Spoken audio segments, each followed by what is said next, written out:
Do you ever feel like you're stuck in a loop, living a life that doesn't feel like you, like something has to change? I'm going to share with you 7 simple steps to rebrand your life, because I used to be there. I've reinvented myself multiple times. Rehab at 17, going from broke to millionaire at 27, and from introverted tech nerd to extroverted CEO. But here's the thing, real transformation isn't about isolating yourself and changing who you are. It starts by shifting who you believe you are. And if you follow these 7 steps, you will have to reintroduce yourself because your friends and family won't recognize you. So if you're ready to go all in, these are the 7 steps to rebrand your life. Starting with step number 1, rewrite your negative and limiting beliefs. Limiting beliefs about you and your capability and your skill set and your mindset and your IQ and how smart you are. That's the limit side. And the other side is negative, about being successful, about being the person that finally makes money. You might be the first person in your family, or maybe you want to buy a supercar, or maybe you want to just be happy, but for whatever reason, you have a negative belief about people that are like that. An example is like believing that people that are fit don't have any fun. Why would you want to go and get in the best shape of your life if you believe people that look like that have no fun? I look like that, I have a ton of fun. Or that rich people are evil and that anybody that's made any money took advantage of somebody else. If you're a good-hearted person, then of course you don't want to run to go get rich, because you're always going to be self-sabotaging yourself because you believe that rich people have taken advantage of other people. I used to think that. I'd see a person in a really fancy car and my dad used to say, that guy's in the mafia. Doesn't know him, doesn't have any proof, but because he always said it, I always assumed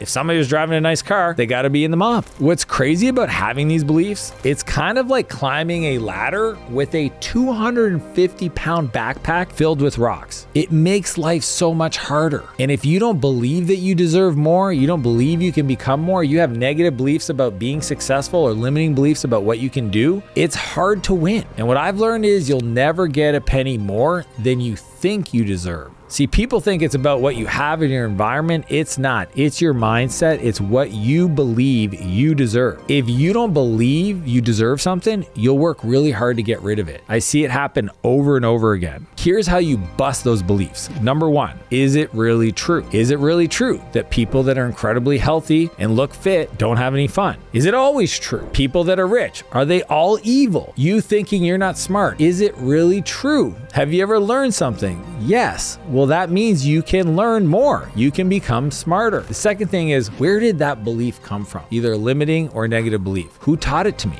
When did I learn it? How old is it? And most importantly, the third question I like to ask myself is, what needs to be true for me not to believe this? Would I need to meet somebody that was kind and gracious and giving that is also rich? Would I need to sit down and just have a conversation with my parents and ask them, like, why did you teach me that? Or where did you learn this? And see if it actually has any substance. I remember one of my friends, Mark, had a really hard time charging what he thought he was worth. And I said, well, what if you took 10% of everything you made and you gave it to your church? And he lit up. And all of a sudden now he wanted to charge people more money because that money meant he was giving to other people, because for whatever reason he thought making a lot of money was bad. Well, what if you make making a lot of money good by not being that person that just hoards it? So the first step to rebranding your life is getting rid or rewriting these negative or limiting beliefs, which brings us to step number 2, describe your future like your present. When I started my first company, I read a book. It's called Good to Great. And it gave me the framework of thinking how to have a vision, how to create. And it told me to have a BHAG, a big, hairy, audacious goal. And back then at 23, 24 years old, I wrote down $5 million, 5 countries, 50 employees. At the time, I might have had 4 or 5 employees and maybe a couple $100,000 in revenue, but I believed it. I put it in my pitch deck to new employees and my onboarding and to my partners, and I just kept telling people over and over and over again. And what happened is, because I was describing my future, I was talking about it like it was my present, eventually that came true. And I know it can work for you. Not having clarity is like trying to put the puzzle together without having the image on the box. And oftentimes, especially when people are rebranding themselves, they're worried about like not knowing the steps of how to do the thing they might have a vision around. But I believe that we want to focus on the where, the destination, and disconnect from the how, because a big enough why will make the how really easy. So here's how to get clarity on rebranding yourself. Number 1 is give yourself permission to dream. I can't tell you how often people are like, I kind of have a goal, I don't really have a goal,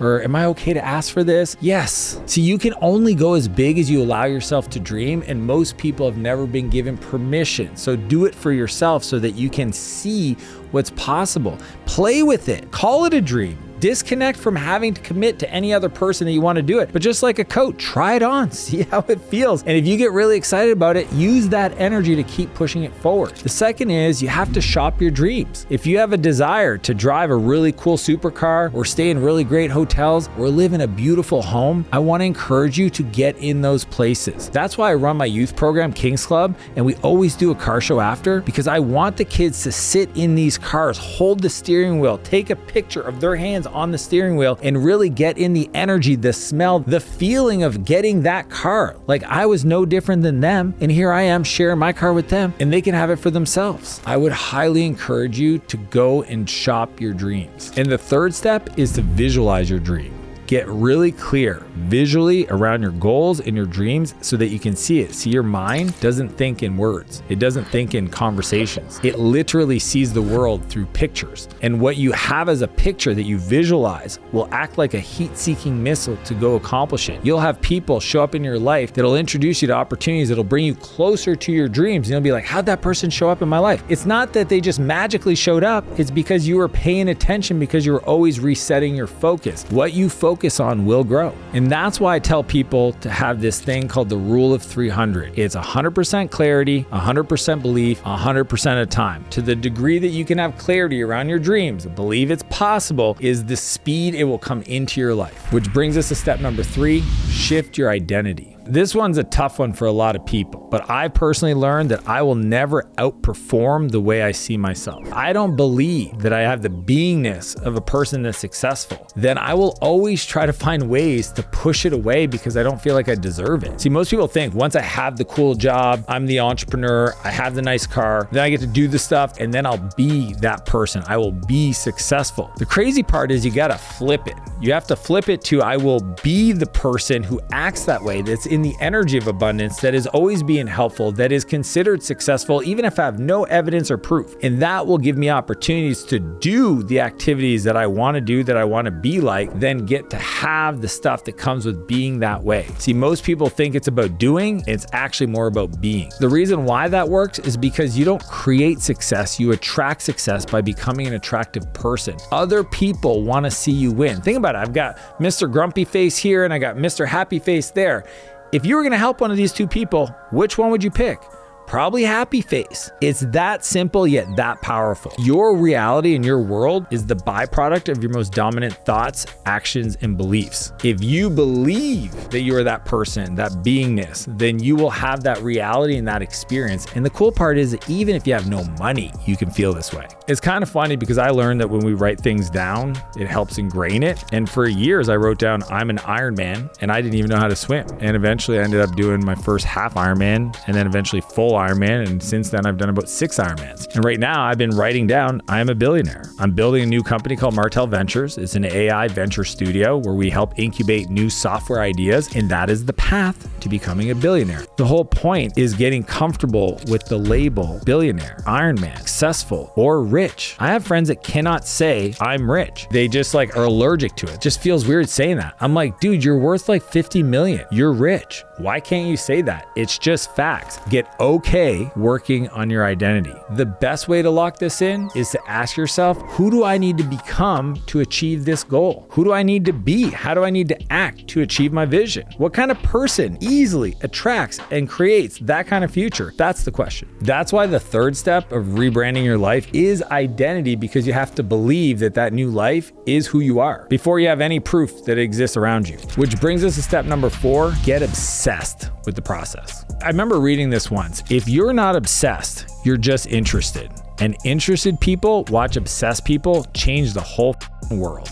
You have people like Mr. Beast, Elon Musk, Steve Jobs. The one thing that they all have in common is they were relentlessly obsessed on achieving. They decided, I want to redesign my life. I want to become better, and I will become obsessed with achieving it. Oftentimes when I'm giving talks, I have these young men that raise their hand and ask me questions like, I want to be successful. You need to absolutely go all in If you want to be really obsessed, this is what I've learned from my multi-millionaire mentors is number one, you have to bathe in a topic. If I'm talking editing your social media feed, curating your book list, the conversations you have with people, it's kind of like standing at the bottom of a waterfall and just having everything be about the obsession of the accomplishment you want to go after. If it's AI, if it's drop shipping, if it's being successful, you have to bathe in it. The other thing is you have to learn to say no, because the more you move forward, the more people are going to try to distract you. And if you don't understand what you're going for, you have to say no. You have to say no to the old version of you to rebrand the new version of you. You have to be relentlessly focused. Follow one course until successful, until it comes true. You got to put it in your calendar. You have to put it there ahead of everything else you really want to do because you're obsessed with accomplishment. And you got to be willing to go long periods of time being misunderstood. Because when you're rebranding yourself and people know you as this type of person and being good at these things, and you're going to create a whole new identity, people misunderstand you throughout the journey. The good news, it lasts about 6 months of you being consistent and showing up and telling everybody what you're up to. Eventually, the new brand, the new version of you is what they expect. Which brings us to step number 5, create your resource plan. It's kind of interesting because a while ago I had this crazy idea of getting visible abs. Somebody told me there was more people that were millionaires than people with visible abs. So I decided in my 40s to go all in. At first I did well and then I didn't, and I plateaued. And all of a sudden I was freaking out because I set a goal and I was worried I was going to fail because I didn't have a plan. That transition from flubby Dan to absolutely shredded, ripped, and bicep vein Dan needed a plan. So I got a coach, I got a gym membership, I worked with my meal prep, I worked on my diet, I changed my whole environment. I have a whole fridge here that's called Martell Macros that has all my meal prep. I went all in with the plan. Most people will tell me, Dan, that must be nice, but I don't have money, or I don't have a friend group, or I don't have people to work out with. See, most people don't lack resources. They lack resourcefulness. They get into this poor me mentality. They immediately shut down the potential of finding a solution because they think, well, I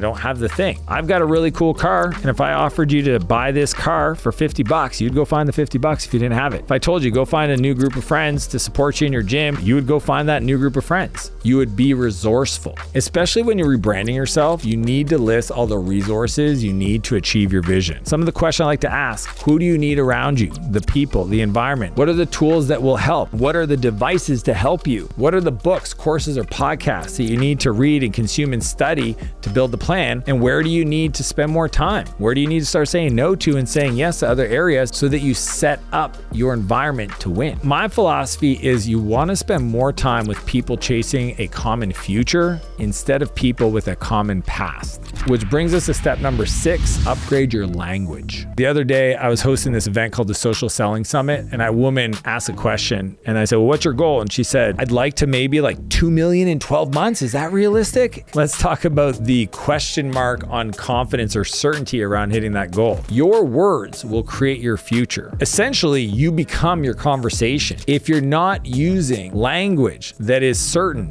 that is act as if it already happened, instead is like questioning, doubtful, fear-based, then you're telling the world that you really don't want it. So when you're rebranding yourself, it requires you to be very diligent with your language. Some people's language literally has the expectation of failure built into it, using should, could, want to. These are all things that communicate that you're not even sure you're gonna win. See, if people stopped saying most people and started saying I used to, then it would be more impactful because then they have commitment around who they used to be, the new person they're trying to create. The transition of rebranding themselves by saying not most people do this, is I used to do this and I don't do it anymore. The new version of it does it this way, and you will live into that. And my favorite is the power of yet. A lot of people make the mistake of saying I'm not rich, but what they're missing is the comma yet. I don't have a big team, comma yet. I'm not successful, comma yet. The comma yet reinforces the certainty. It tells you to go find solutions to your problems. My kids taught me this. My son Noah came home one day from school and I said something and he said, yet. I said, what do you mean? He goes, at school they taught us the power of the comma yet. And I'm like, dude, that's so good. Because when it comes to language, facts are you might not be rich today, add the comma yet. And that's why it's essential to change your language, even the conversations you have inside your head when you're rebranding yourself. Which brings us to step number 7,